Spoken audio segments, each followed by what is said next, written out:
Hello students, welcome to law prep YouTube channel.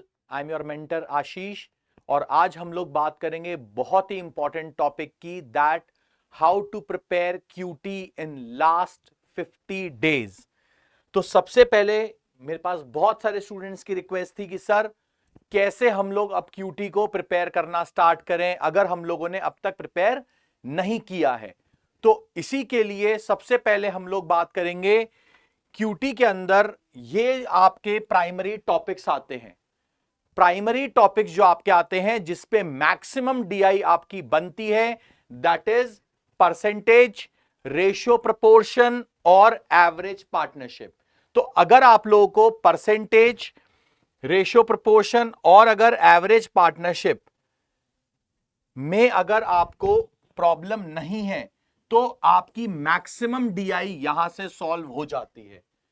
ठीक है, क्योंकि मैक्सिमम जो आपकी चीजें आती हैं वो आती हैं या तो परसेंटेज बेस्ड, या आपका एवरेज पार्टनरशिप बेस्ड, या रेशियो प्रोपोर्शन बेस्ड। क्योंकि अगर आप परसेंटेज में अच्छे होते हो तो इसका कनेक्शन कहीं ना कहीं रेशियो प्रोपोर्शन में आपको देखने को मिल जाता है, या फिर अगर आप परसेंटेज में अच्छे हो तो आपका प्रॉफिट लॉस में इस चीज का देखने को मिल जाता है। तो आपको ये दोनों चीजें बहुत अच्छे से पता होनी चाहिए कि परसेंटेज, रेशियो प्रोपोर्शन और एवरेज पार्टनरशिप, ये तीनों आपके प्राइमरी टॉपिक्स हैं जहां पे आपको बहुत सारी चीजें सॉल्व हो सकती हैं। ठीक है, और इससे आपकी कैलकुलेशन भी फास्ट हो सकती है। तो these are the three primary topics जिसके लिए आप काम करना चालू कर सकते हैं अभी से। और इसके लिए आपको ऐसा नहीं कि इनके टॉपिक्स पढ़ने हैं, इनका आपको शॉर्टकट्स देखने हैं। आपको परसेंटेज से फ्रैक्शन में, फ्रैक्शन से परसेंटेज में निकालना आना चाहिए, इसकी शॉर्ट ट्रिक्स आनी चाहिए आपको। और जैसे रेशोज की अगर मैं बात करूं तो रेशोज को आपको हैंडल करना केसलेट में आना चाहिए, क्योंकि मैक्सिमम क्वेश्चन इन दोनों पे बेस्ड होते ही होते हैं। ठीक है, अब हम लोग नेक्स्ट बात करते हैं। जैसे हमारा सबसे प्राइमरी टॉपिक्स ये तीनों हैं और इससे कनेक्टेड होता है आपका प्रॉफिट एंड लॉस। अब हम लोग बात करते हैं इसके अलावा सेकेंडरी टॉपिक्स की, जो कि काफी ज्यादा टॉपिक बेस्ड हैं एंड हम लोगों के पास बहुत बार केसलेट्स में हम लोगों के मॉक में बहुत बार देखे जाते हैं। तो ये है हमारा SICI, simple interest, compound interest. Second is time and work. Time and work is very very topic based. अगर आपको टाइम एंड वर्क का कॉन्सेप्ट पता है, अगर आप लोगों ने वीडियोस देखे हैं टाइम एंड वर्क के, तो आपको बहुत इजीली हो जाएगा कि ये हम लोग इजीली कैसे कर सकते हैं। थर्ड हमारे पास है time speed distance. Time speed distance एक ऐसा टॉपिक है, अगेन इसके अंदर आप लोगों के पास तीन तीन टॉपिक्स आते हैं।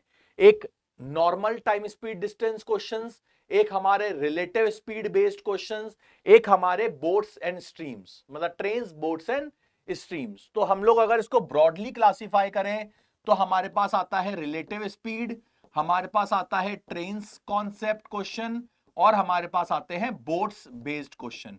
तो ये भी आपका बहुत ज्यादा टॉपिक बेस्ड है।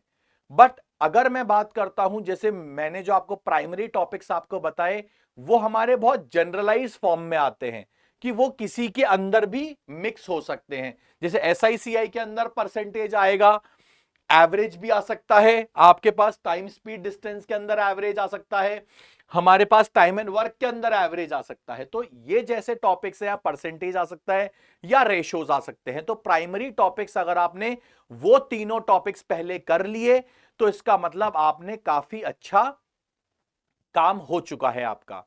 ठीक है, दूसरी चीज आपको फिर ये सेकेंडरी टॉपिक्स आते हैं। सेकेंडरी टॉपिक्स के अंदर आप लोगों के पास ये तीन जो मेन टॉपिक्स हैं जिसमें मैक्सिमम आपकी डीआई बनती है, वो आपको पता होने चाहिए।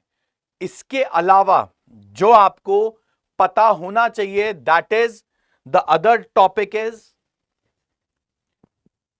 Crypto arithmetic. Crypto arithmetic and Venn diagram. Venn diagram सब लोग जानते होंगे कि वेन डायग्राम के क्वेश्चंस हमारे किस तरीके से आते हैं और हम लोग उसको कैसे सॉल्व करते हैं। वेन डायग्राम पे हमारे पास बहुत अलग अलग तरीके के क्वेश्चंस आते हैं, जैसे कि अगर अपन बात करें 2 वेन डायग्राम वाले क्वेश्चंस आते हैं, 3 वेन डायग्राम वाले क्वेश्चंस आते हैं। कभी कभार ऐसा होता है कि हमारे पास फॉर एग्जाम्पल बॉयज गर्ल्स के क्वेश्चन आ जाते हैं, जैसे बॉयज और गर्ल्स का, बॉयज और गर्ल्स का, और यहां पे हमारे को टोटल में आ जाता है। तो हम लोगों को किस तरीके से इसको सॉल्व करना है, या फिर हमारे पास एक पैटर्न आता है वेन डायग्राम का जहां पे हमें यह पता लगता है कि इसके अंदर बॉयज के अंदर फुटबॉल बास्केटबॉल खेलने वाले कितने हैं, क्रिकेट में गर्ल्स में फुटबॉल बास्केटबॉल खेलने वाले कितने हैं, और टोटल में कितने हैं। तो हम 3-3 वेन डायग्राम करके भी इसको सॉल्व करते हैं। तो वेन डायग्राम बेस्ड क्वेश्चन जो होते हैं वो आपके कई टाइप्स के होते हैं, तो वो आप लोगों को ये सब पता होना चाहिए। And the second part is Venn diagram is very very easy. इसके लिए अगर आपको थोड़ी बहुत मैथ्स भी आती है तो आप वेन डायग्राम बेस्ड क्वेश्चंस को कर सकते हो। और वेन डायग्राम मैक्सिमम स्टूडेंट्स का ये भी दिक्कत रहती है कि सर वेन डायग्राम को पहचाने कैसे कि ये वेन डायग्राम का है, ये मतलब इसमें टेबल बनेगी या फिर इसको वेन डायग्राम से करेंगे।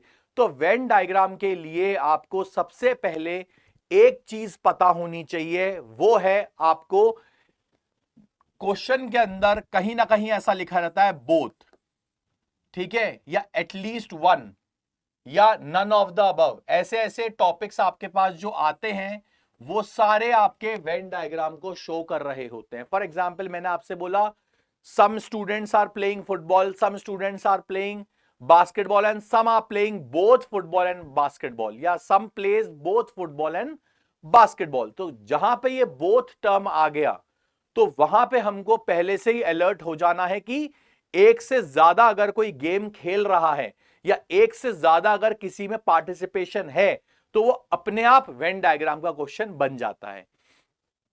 इसके अलावा second part is crypto arithmetic based question. अभी अगर आप लोगों ने क्लैट का सैंपल पेपर अगर देखा हो तो सैंपल पेपर सेकंड के अंदर जो पूरा का पूरा जो आया था आपका क्यूटी जो आई थी आपकी, वो सारी की सारी क्रिप्टो अर्थमेटिक बेस्ड थी, जहां पे आपको ये पता होना चाहिए। फॉर एग्जाम्पल मैंने अगर आप लोगों से बोला a मल्टीप्लाई बाय, या मैंने अगर आपसे बोला A B multiply by C equals to B B A, then find the value of A B and C. अगर मैंने आपको ऐसा कुछ दे दिया, या मैंने अगर आपको ऐसा दे दिया कि A B plus B C या B A equals to A B, then find the value of A and B.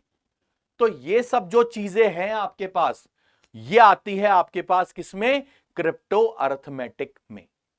तो आपको ये चीज पता बिल्कुल होनी चाहिए कि क्रिप्टो अर्थमेटिक आपका क्या होता है और इसके बेसिस पे क्वेश्चंस कैसे सॉल्व करते हैं। आप लोग आराम से इसको सॉल्व कर सकते हो, ठीक है। जो सेकंड हमारी डीआई थी that was based on crypto arithmetic. तो एक नया टॉपिक आप लोग के पास दोबारा से आ गया, क्रिप्टो अर्थमेटिक बेस्ड। तो इससे हमें यह पता लगा कि जरूरी नहीं है कि क्यूटी में आपकी प्योर मैथ्स आएगी, वहां पे आपके पास मैथ्स के साथ लॉजिक्स आएंगे, ये हमें जरूर पता होना चाहिए, ठीक है। So that was a purely logical based DI, ठीक है।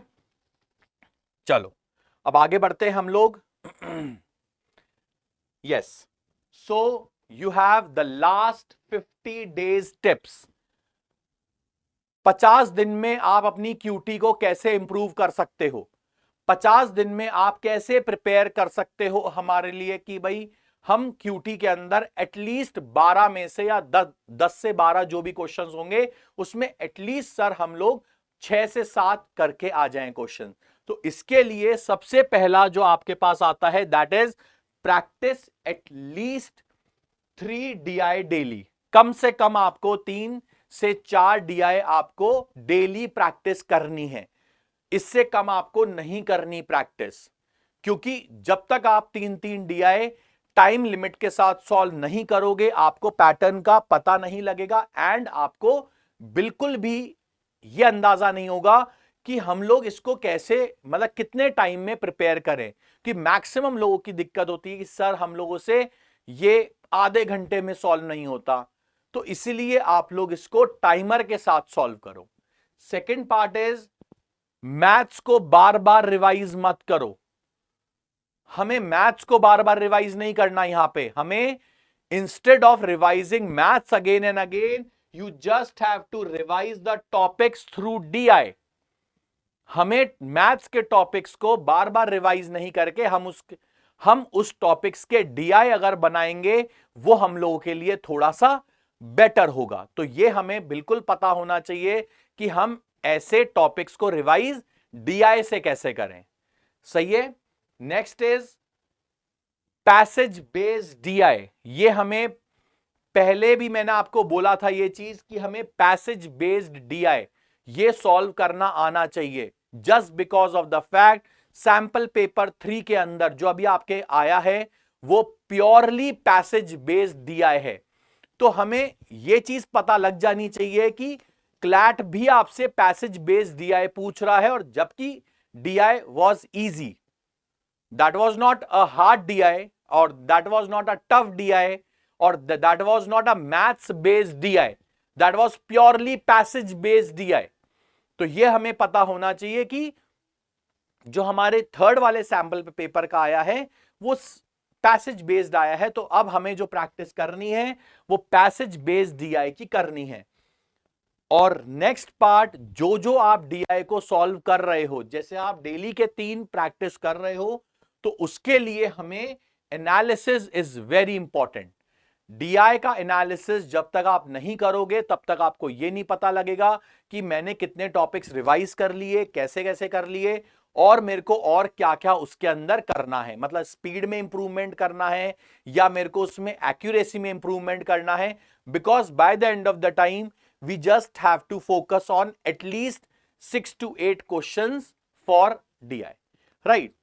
The next part is give at least 15 to 18 minutes into QT to every mock. Her mock के अंदर कम से कम 15 से 18 मिनट आपको QT को देने ही देने हैं। तभी आपको एनालिसिस हो पाएगा कि मैंने इस 15 मिनट में कितने क्वेश्चंस किए।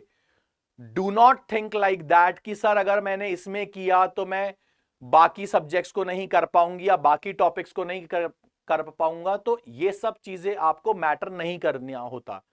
आपको सबसे पहले ये पता होना चाहिए कि मेरे पास 2 घंटे हैं, जिसमें से 1 घंटा 40 मिनट के अंदर मेरे को बाकी सेक्शंस करने हैं और 20 मिनट मेरे को क्यूटी को देने हैं।